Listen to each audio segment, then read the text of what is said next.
อะไรวนก็เด้อติดขันเตนิพพุเต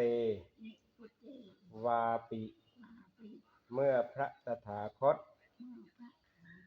คือพระพุทธเจ้ายังทรงพระชนอยู่ก็ดีหรือปรินิพพานแล้วก็ดีสะเมจิตเตสะมังพลังเมื่อมีจิตเลื่อมใสเสมอกันผลบุญก็ย่อมเสมอกันเจโตปนิธิเหตุหิ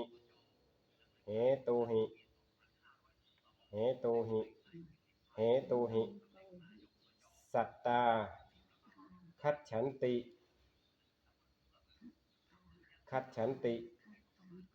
สุขติงสัตว์ทั้งหลายย่อมไปสู่สุคติเพราะเหตุแห่งการตั้งจิตไว้ดีเพราะเหตุแห่งจิตเลื่อมใสในพระพุทธเจ้านั้นพะหุนนังวะตะอัฏฐายะอุปัชชันติตถาคตาพระตถาคตเจ้าทั้งหลายเจ้าทั้งหลายคือพระพุทธเจ้าทั้งหลายทรงอุบัติเกิดขึ้นเพื่อประโยชน์แก่ชนหมู่มาก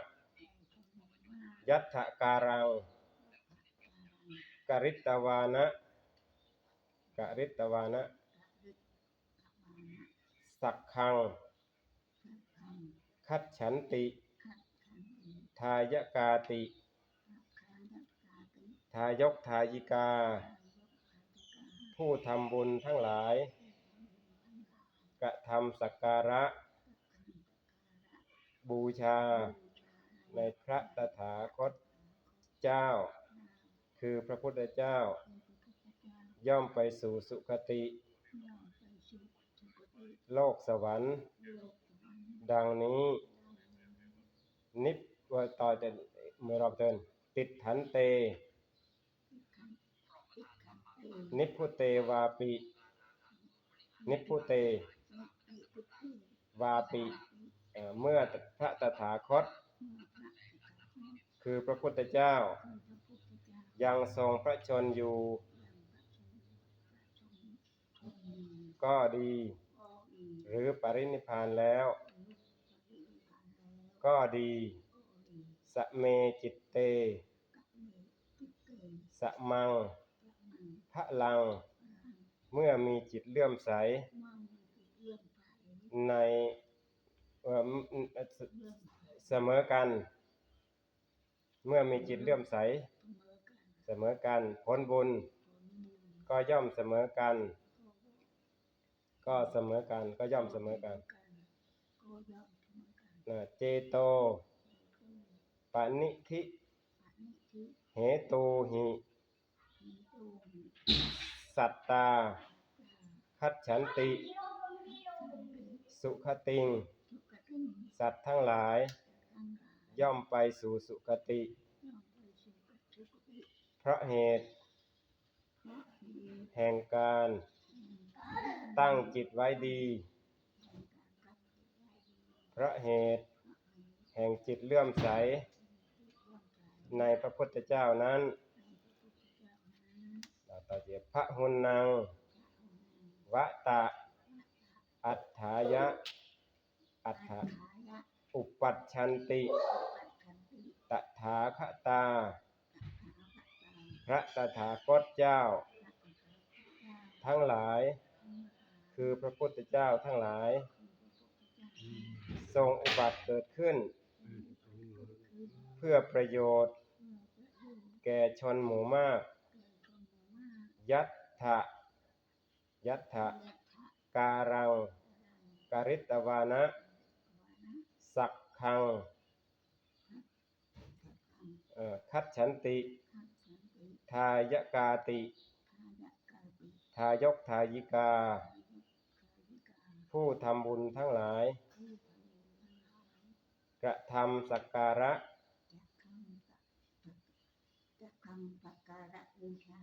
ในพระตถาคตเจ้าคือพระพุทธเจ้าย่อมไปสู่สุคติโลกสวรรค์ดังนี้สาธุสาธุสาธุหายมันหายคืนสุขภาพแข็งแรงสุขภาพเป็นรักษาแล้วนานแล้วเนี่ยได้บูชาเรื่อยๆเด้อบูชาดูนะสวดอิติปิโสบูชาเด้อสวดอิติปิโสบื้นบ่นั่นเนาะเราสวดกันเอาว่ามันก็อิติปิโสภะคะวาอะระหังสัมมาสัมพุทโธวิชชาจารณะสัมปันโนสุขโตโลกวิทูอนุตตโรปุริสธรรมมสารถิสัทธาเทวมนุษสานังพุทโธภควาติอิติปิโสภควาอะระหังสัมมาสัมพุทโธวิชชาจารณะสัมปันโนสุขโตโลกวิทูอนุตตโรปุริสธรรมมสารถิสัทธาเทวมนุษสานังพุทโธภควาติอิติปิโสภควาอะระหังสัมมาสัมพุทโธวิชชาจารณะสัมปันโนสุขโตโลกวิทูอนุตตโรปุริสธรรมมสารถิสัทธาเทวมนุษสานังพุทโธภควาติบอกเบือนเองลองบอกลองบอกทำไมอิติปิโสบ้างภะคะวาอะระหังสัมมาโทวิชชาจารณะสัมปันโนสุขโตโลกวิทูอนุตตโรปุริสธรรมรสารถิสัทธาเทวมนุษสานังพุทโธภควาติอิติปิโสภควาอะระหังสัมมาสัมพุทโธวิชชาจารณะสัมปันโนสุขโตโลกวิทูอนุตตโรปุริสธรรมสารถิสัทธาเทวมนุษสานังพุทโธภควาติสาธุพยายามน้อมเร่งเด้อมีฐานเนี่ยเสียเนี่ยอันเสียเต็ดมัดเด้อเสียแล้วก็ยินมัดหลับตาแล้วก็อันนี้เพื่อนำให้พรางมัดนะลองเสียได้เพ่งเลย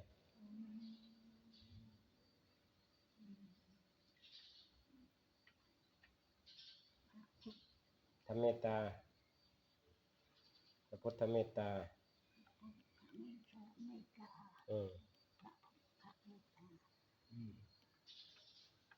บูชาด้วยจิปะ มัวแต่ไงเรื่องดองไประลึกแต่พุทธเจ้าพุทธเจ้าน่ะประเสริฐเด้นี่เราปกติกิเลสอ่ะปานใดมักรับนี่เด้ปานนั้นอาแม่มาให้มันมักแต่ก่อนนี่เรามักรับนี่เด้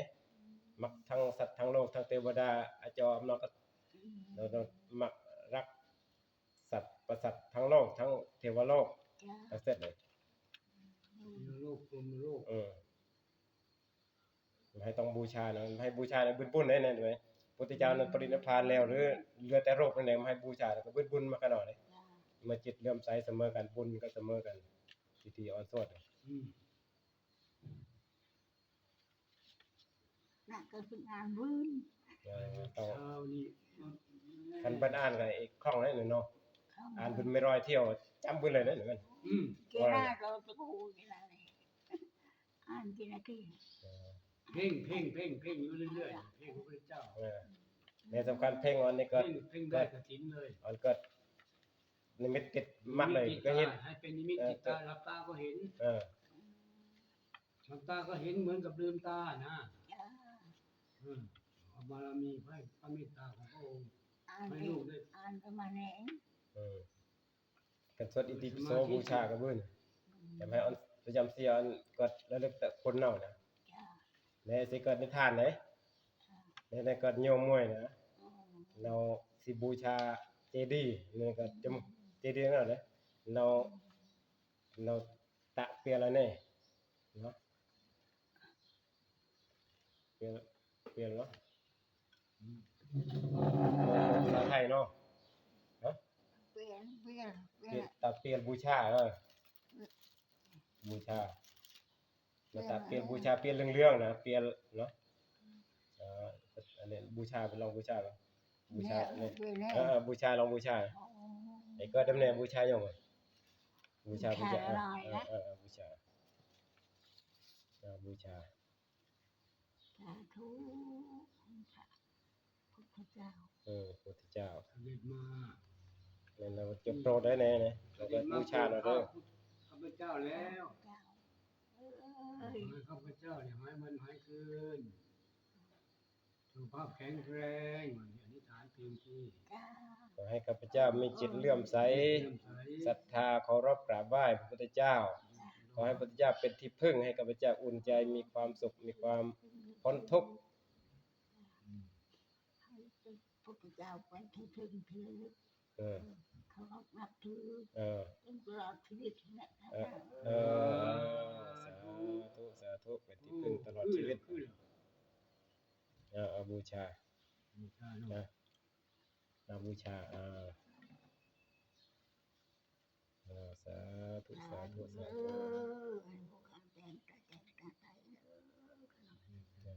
พ้นทุกข์ พ้นทุกข์พ้นทุกข์หมด กรรมนายเวรรับส่วนบุญหาโหสิกรรมให้ข้าพเจ้าหายวันหายคืนเลยไปบวชซี่ว่าฉันนะ ไปบวชยังหมอ หายวันหายคืนเนี่ยอันนี้สงฆ์อธิษฐานเอาตี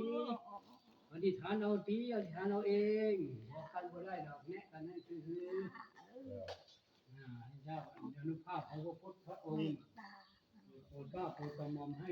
เจ้าหายวันหายคืนพระเจ้าจะได้ อาจารย์ลองไปตั้งเลยลองตั้งข้างโอ้พุ่นบอกพุ่นมี นี่มันต้องนี่ตั้งข้างเพิ่นในชั้นน่ะลองหาที่ตั้งให้เพิ่นมันแนมเห็นเนาะพูดนี่มันบังเลยเวลาเพิ่นแนมตั้งข้างเลยนี่ในชั้น โอ้นี่บ่ ว่าง โอ้ เรา นี่เนาะโอ้ นั่นลองเสียบถนัดนี่เสียชัดนี่ พอดีเนาะมองเห็นได้พอดีเนาะ เสียตลอดเลยเสียมวยแต่ไงไม่รอยดองให้อ่อนเลย คือแล้วโอ้ดีมากนั่นเขาล็อกแล้วสักทีนี่สักทีก็ไปเลยใครเลย โอ้พระเจ้ารักษาสัพพโรคาวินาศันโต ขอให้รุ่งเรืองไปนะ นี่ถ่ายภาพเป็นวิดีโอเลยนี่แม่นี่เพิ่นถ่ายวิดีโอเลยท่านมหาถ่ายวิดีโอเนี่ยไปเผยแพร่ทั่วโลกเลย เรียกตัว บูชาตัว น่ะรูปนะหมื้อเนาะโยมในจอยๆกันเนาะโยมในจังหวัดน่ะเออเออแต่ตังมันเอียงๆนั่นนี่นะ nhanh là bữa dài ฮะ bay rồi ก็แต่ก็ไปเฮ้ยเนาะจอยๆกันเนาะ โอ้นั่นอยู่ข้างกลางเนาะ จะได้เห็นมันไปข้างหลังอะไรอยู่นี่ สุดยอดเลยวันนี้เป็นวัน8 ค่ำ วันที่ วันพระวันที่9 ก้าวหน้า โอ้ก้าวหน้าเล ก้าวย ห วั น้าน ใน นี้ ทางทำความดีในลองเสียถนัดบ่คือลองเสียบ่ถนัดบ่ชัดเจนบ่เสียดุๆเด้อเสียดุๆเลยเพ่งมันก็อารมณ์ก็ศรัทธาก็จิตเลื่อมใสเมื่อจิตเลื่อมใสเสมอกันบุญให้ก็ได้จิตใสบุญก็จิตเลื่อมใสจิตเลื่อมใส เริ่มใส่ใจศรัทธาโลภะหายไปเลยไม่รู้ตัวเลย จิตตั้งมั่น เนาะเอาได้ตรงนั้นเลย เนี่ยอยู่ดูแลอยู่คุ้มครองเป็นที่พึ่งทางใจเนาะที่พึ่งทางใจ โอ้ที่ตั้งเหมาะที่สุดเลย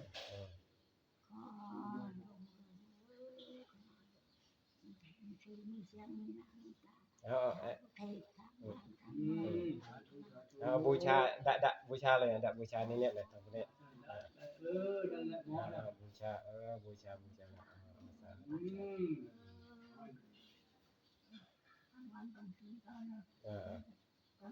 เขาองค์มาเป่าให้เป่าให้หายเลย โยมมิก็ไหว้พระก่อนนอนจะไปเรื่อยๆแต่ง่ายก็จะปะสะดอกก็จะปะจะปะแล้วก็ระลึกเตอะยิ่งระลึกเตอะบ่อยๆกับบุญบ่อยๆนั่นน่ะ ทุกลมหายใจเข้าออกแล้วพุทโธพุทโธพุทโธทุกลมหายใจเข้าออกนั่นแหละ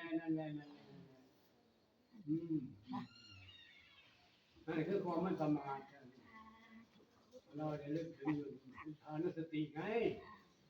พุทธานุสติธรรมานุสติสังฆานุสตินิรานุสติอาคานุสติเทวตานุสติ